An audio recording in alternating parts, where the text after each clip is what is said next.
Alright, this is gonna be a small video covering every single one of my Wisp builds that I have in this account, and it's gonna cover pretty much any Wisp playstyle that you really need and anything that you really want to know about the character.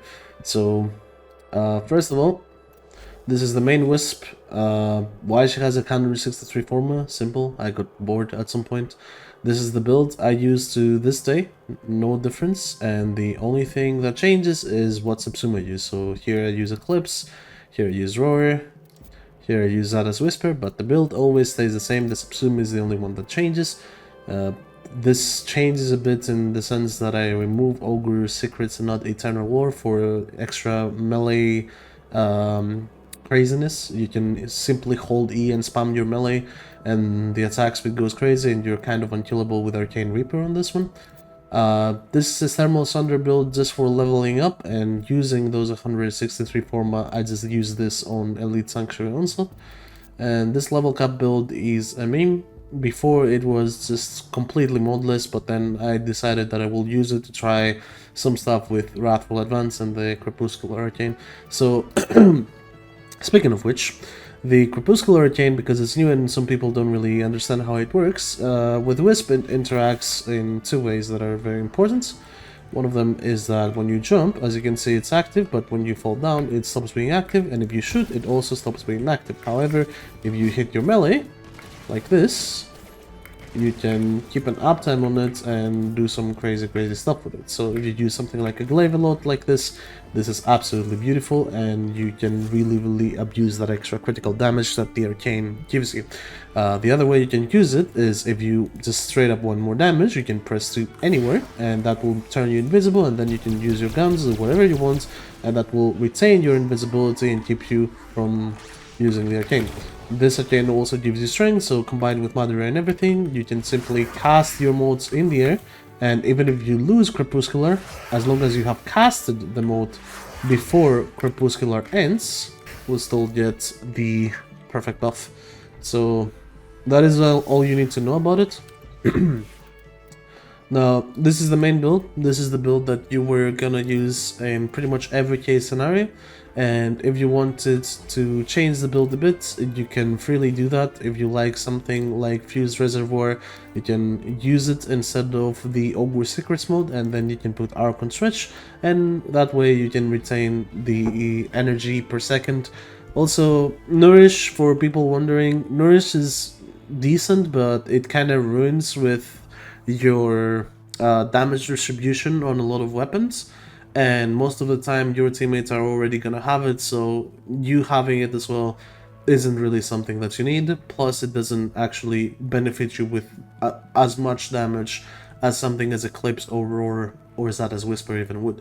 So definitely suggest one of those subsumes instead if you like more damage. Archon Shards, these are strength on this Wisp, and 3 armor shards for the extra tankiness, for comfy health tanking all the way up to even the hardest steel path missions and fissures, and level 500 this build can tank pretty easily without needing your second ability.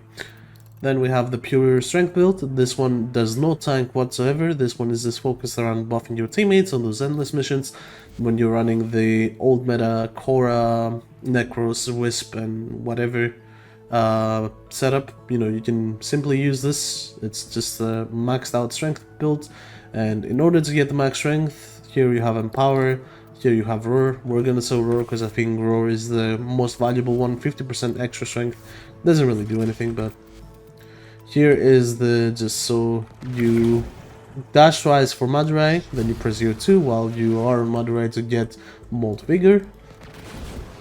And to know that you have Madurai, this icon will appear with string strength right here. And this is energy conversion, this is Molt Vigor, so you need an energy pickup, which we got from there. You need Molt Vigor up, and then you need to shoot somebody and proc a status effect, and then you put your buff down, and that is the maximum amount you can get. So you do the same for the second buff. And now we have max buffs. Then it's all about getting those, you know, those Molt Augmented stacks to max out the buffs, but defire it and everything, it goes pretty crazy. So This is not a build that I recommend for anyone playing solo because it dies very quickly. Even though it does have 3000 health, the armor is simply not enough for you to tank this, and it's kind of revolving around having decent duration and range as well instead of focusing only on strength, because I know there are more strength modes that I can take advantage of, like Amar's Hatred and Power Drift, but this is an all-rounder that will also let you have some quality of life like Prime Sure-Footed and some decent duration. The third Wisp build, this one is more of a troll build that I have, and it was focusing around Call Horizon or Resonator, so it's basically a CC Wisp build, and the only thing to take from this is the abusing of Fused Reservoir and Archon Shards, nothing else. But it's purely a troll build, as you saw, 40% strength. Doesn't really do anything, so it's just here to CC enemies and do nothing than that. Pretty much a troll build. The next Wisp I have, and one that is pretty important in my opinion, is this one. This is the absolute health tanking Wisp, and this one is actually really strong in my opinion. You have two options here that I've tried both, one with Blood Altar and the other one with Well of Life right here. These are just extra options that I have if I wanted Expedite Suffering or Energized Munitions, but the build doesn't matter. You can use the main build and these subsumes just fine. But Blood Altar and Well of Life are the two main protagonists of this build, because Well of Life will give you a flat heal and also the chance to revive yourself and give you a second chance, while Blood Altar will make you extremely, and I do mean extremely, tanky. I'll add a clip to showcase this because Simulacrum enemies are just simply not strong enough to showcase how tanky this is, and we have Arcane Blessing for the extra max health on health pickup, and we also have Tau Forged Topaz Shards, 2 of them, while having also 3 Armor Shards, because these 3 Armor Shards are very important, as you saw I had them on the main build, and these allow you to get enough armor to reach 75% damage reduction, which is very good. It's equal to Trinity's Blessing, and that is already very strong. And this build with the Arcanes and everything maxed out will allow you to reach around 4000 health. So I think 4500 health actually, but yeah. With 4500 health and Blood Altar healing you for % of your missing health, which is a lot as well, it's over 100%, while also being stackable, this goes to ludicrous amounts of health regen, and as long as one shot doesn't outright kill you, you will easily tank anything in the game. The highest level I've taken this build on was level 500, where it was a survival mission, and honestly it had no issues tanking anything whatsoever, so it's pretty decent if you want to go that way, but it does need a bit of setup and playing around your Blood Altar. Up next, it's the most unreasonable build that I've done on Wisp, which is the Reservoir buff up, which I'm not gonna show here actually. It's gonna be better showcasing this directly. So this build abuses a, not bug exactly, but an interaction with Burning Hate, where it increases the status vulnerability damage by a lot. So on my Hate, I don't actually build for any damage. As you see, I have 2% crit chance, no multiplier, just pure status chance and heat, so I can abuse Burning Hate and nothing else. As you see, my Raven mod also has minus crit chance, and it has Lasting Sting, and everything here is just there in order to buff my mode's damage through melee afflictions, because in case you don't know, melee afflictions can inherit your melee modes onto abilities and make them very strong. The build itself, you have a ton of strength, a ton of range, and you don't really care about anything else, because all you do is you cast your electric mode and then you cast roar and your damage goes nuts. Mecha set here to amp up the damage even further by targeting the marked target whenever they appear, and at the end of the day, the way that this will look is something like this.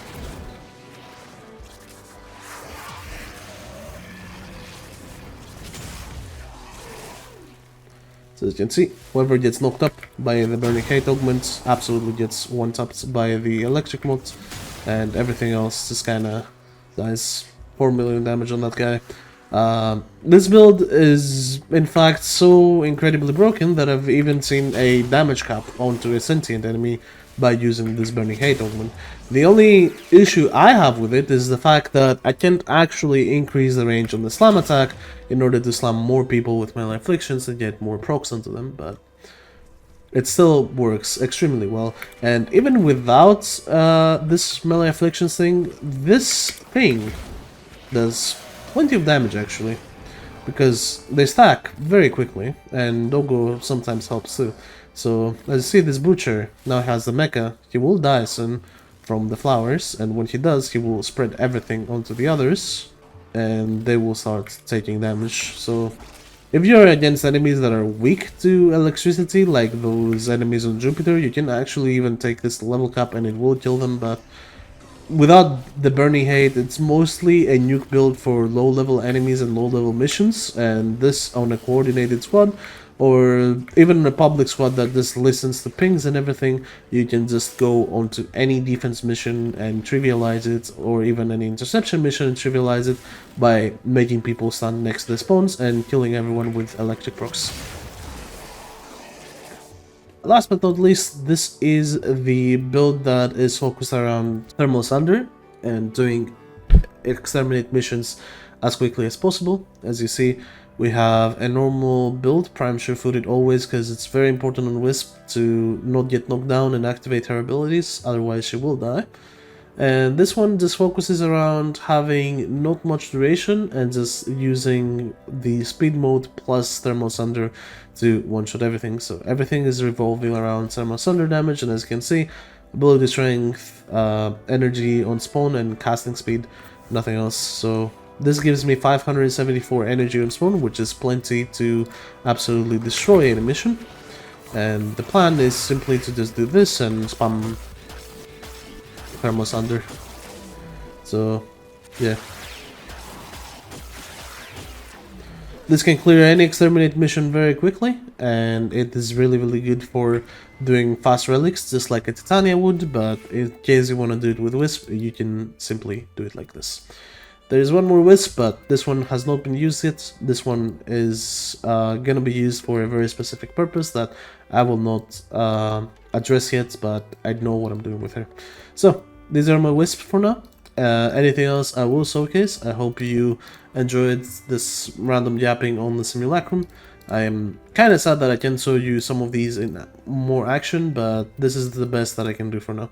Thank you so much for watching, and I'll see you on the next video.